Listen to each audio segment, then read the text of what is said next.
Bandar Machang dalam tahun-tahun 1960 hingga 1980 dulu sering menjadi tumpuan penjual ubat-ubatan tradisional seperti akar-akar kayu dan tumbuh-tumbuhan herba lainnya yang datang dari seluruh pelosok negeri Kelantan. Namun, suasana ketika itu tidak lagi wujud pada hari ini kerana kebanyakan dari mereka telah berpindah tempat dan ada di antaranya yang telah meninggal dunia. Walau bagaimanapun, percayalah, generasi yang memiliki ilmu khasiat herba sedemikian masih lagi meneruskan kehidupan sebagai mewarisi turun-temurun ahli keluarganya.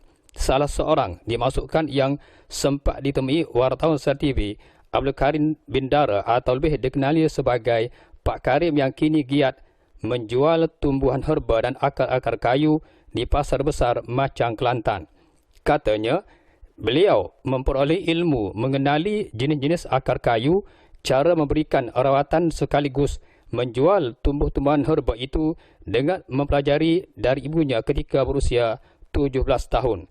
Ini berdasarkan kepada minatnya yang begitu mendalam sejak dari zaman kanak-kanaknya lagi apabila sering melihat ibunya menggunakan kaedah akar-akar kayu bermula daripada memilih jenis-jenis akar kayu, mencampurkannya sehingga proses merebus atau memasaknya untuk mengubati dan memberikan rawatan kepada setiap pesakit. Jelasnya, ilmu yang diperturunkan oleh ibunya itu tidak dipersia-siakannya kerana selain memberikan rawatan berasaskan akar kayu, beliau juga turut menjual tumbuh-tumbuhan herba itu atas permintaan masyarakat setempat.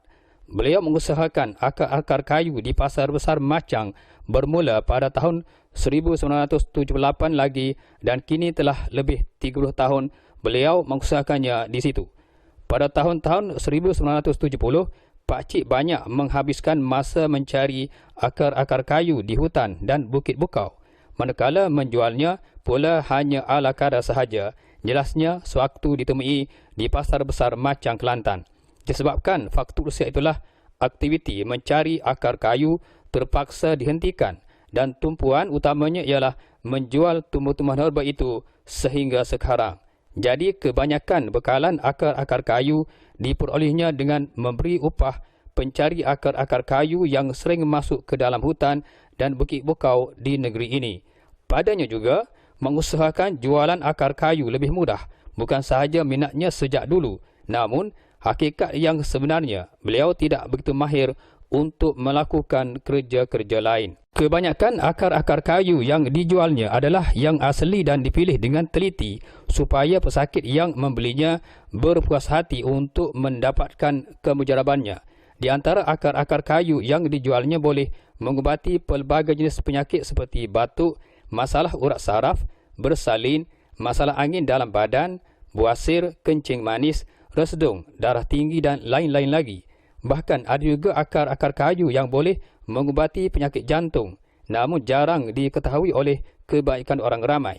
Sebaliknya, jika ada pesakit jantung, boleh datang menemui beliau untuk mencubanya terlebih dahulu bagi mengetahui keberkesanannya terhadap penyakit itu kerana setakat ini ubatan berkenaan belum pernah dicuba lagi. Kebanyakan sebutan akar kayu dari Kemboja dengan Kelantan amat berbeza. Misalnya, Tongkat Ali di Kelantan dipanggil tunjang bumi, manakala di Pahang pula disebut pasak bumi. Jika di Kemboja disebut tinjul bumi. Akar kayu yang sama tetapi berbeza dari segi sebutan. Pak Cik menjual akar-akar kayu ini menurut kehendak pelanggan.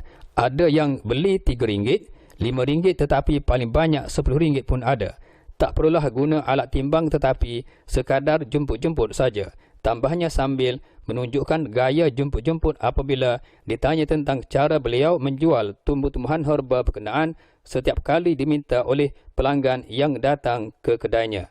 Menurut Pak Karim lagi, jika ada pesakit yang ingin mendapatkan rawatan berasaskan akar-akar kayunya itu, beliau akan memeriksa jenis-jenis penyakit yang dihidapi oleh pesakit terlebih dahulu sebelum menyarankan tumbuhan herba manakala lebih serasi dengan penyakit yang dihidapi.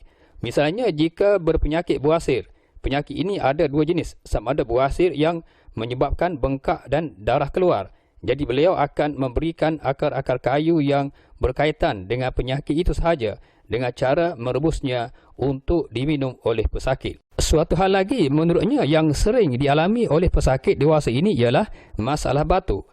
Batuk juga ada dua jenis, sama ada jenis TB dan disebabkan demam panas. Walaupun dikatakan batuk, ubatan yang diberikan kepada pesakit berbeza. Ini kerana tidak akan sembuh jika batuk disebabkan demam panas diberikan kepada pesakit batuk TB. Lantaran itu, pesakit tidak perlu bimbang tentang pemberian ubat-ubatan berkenaan kerana penyakit akan cepat sembuh berdasarkan kepada kesesuaian ubat-ubatan akar kayu yang disarankannya. Kebanyakan pesakit yang datang menemui pakcik kerana masalah urat saraf, sama ada saraf rosak, bengkak atau terseliuh. Jadi pakcik mengusulkan supaya akar-akar kayu dicampurkan untuk menambahkan lagi khasiat yang sedia ada agar lebih mujarab, katanya. Walau bagaimanapun menurutnya, saranan rawatan berasaskan kepada amalan meminum air dari tumbuhan herba itu adalah sebagai ikhtiar semata-mata dan tidak lebih dari itu. Oleh kerana penyakit itu datang daripada Allah, jika amalan meminum air dari akar-akar kayu berkenaan bersesuaian dengan penyakit yang dihidapi dan Allah mengizinkannya untuk sembuh, maka penyakit berkenaan pasti sembuh. Ini bermakna baik atau tidak semuanya dari Allah. Sebagai manusia, beliau hanya berikhtiar untuk menolong insan yang memerlukan khidmatnya. Pak Karim juga turut menyarankan bahawa untuk mengekalkan khasiat yang ada dalam tumbuhan herba dan terus berkekalan apabila merebus ialah akar-akar kayu itu perlu dimasak dalam periuk yang dibuat dari tanah liat, bukannya periuk dari keluli. Walaupun cara memasaknya agak sama, segala zat dan khasiatnya adalah berbeza. Jika dimasak dalam periuk yang dibuat dengan keluli, segala zat dan khasiatnya tidak akan berkekalan. Sebaliknya, akan berkurangan kerana khasiatnya itu diserap oleh keluli berkenaan. Orang tak biasa dengar jika periuk dibuat dari tempurung kelapa, tetapi perlu diingatkan, merebus akar kayu dalam tempurung kelapa juga lebih baik dari periuk tanah liat, katanya. Begitu juga dengan amalan meminum air rebusan akar kayu juga perlulah mengikut pesanan orang-orang tua dahulu.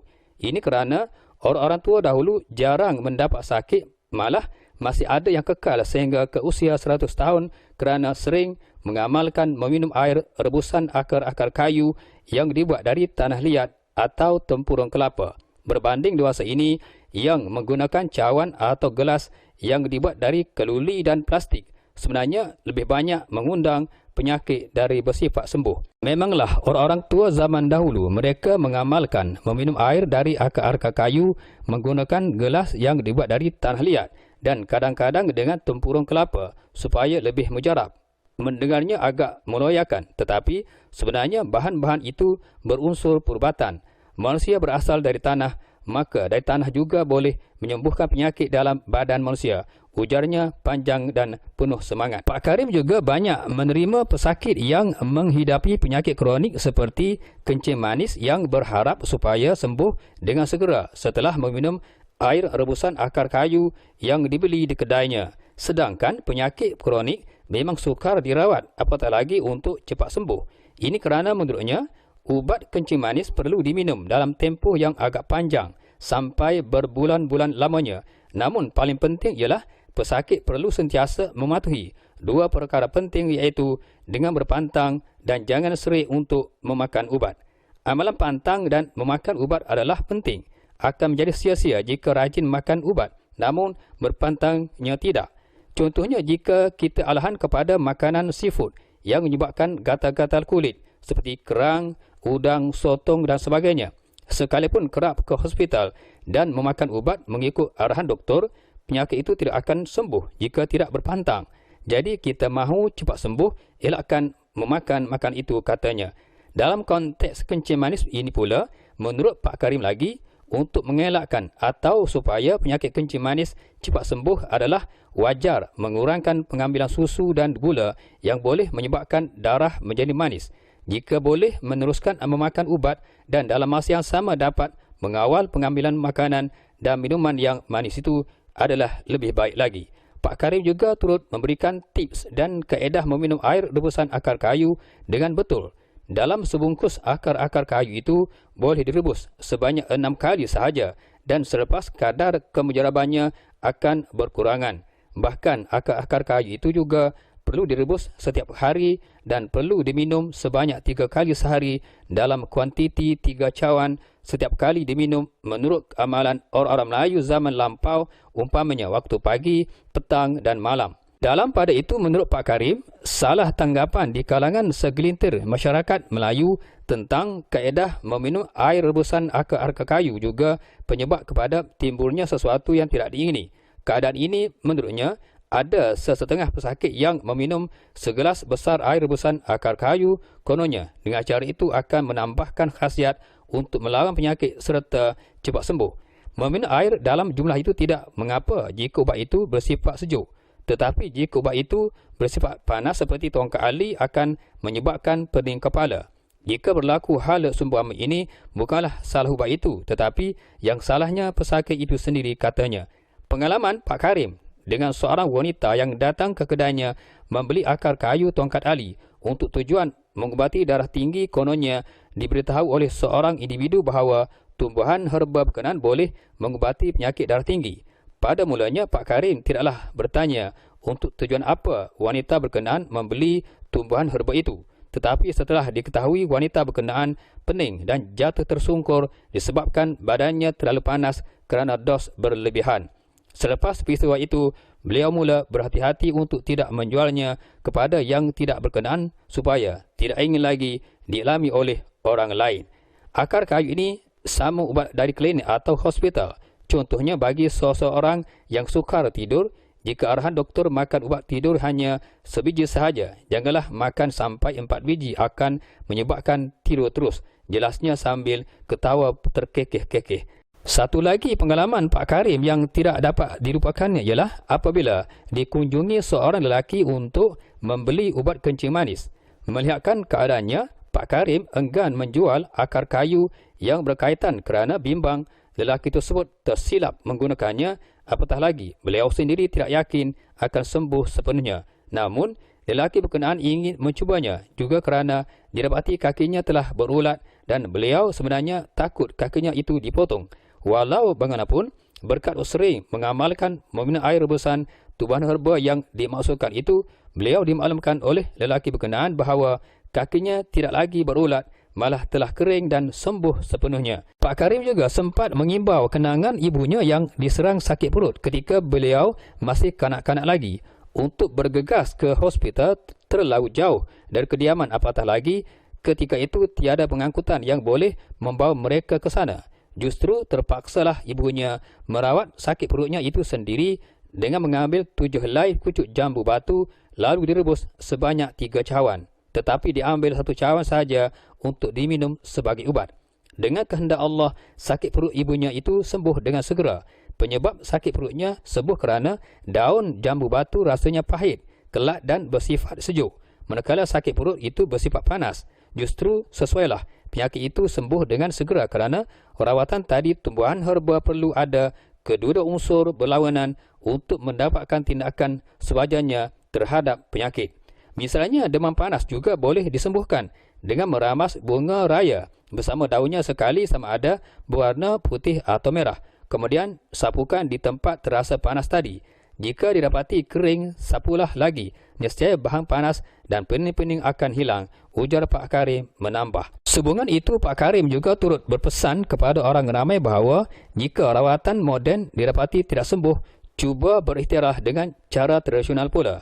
Ini kerana menurutnya, sebagai manusia yang berakal, kita perlu berfikir jangan menganggap perubatan moden sahaja yang sesuai, tetapi rawatan tradisional yang berasaskan tumbuhan herba tidak baik. Ini kerana sembuh atau tidak penyakit yang dihidapi itu bukannya terletak di tangan manusia, tetapi daripada Allah jua. Umpama memakan ubat juga, jika ubat itu tidak menyembuhkan penyakit yang didertai, cubalah ubat yang lain pula. Namun bagi Pak Karim, satu hal yang ingin diulangi pesanan itu ialah di samping makan ubat, cubalah mengamalkan pantangnya sekali. Barulah penyakit yang dihidapi cepat sembuh dengan sempurna.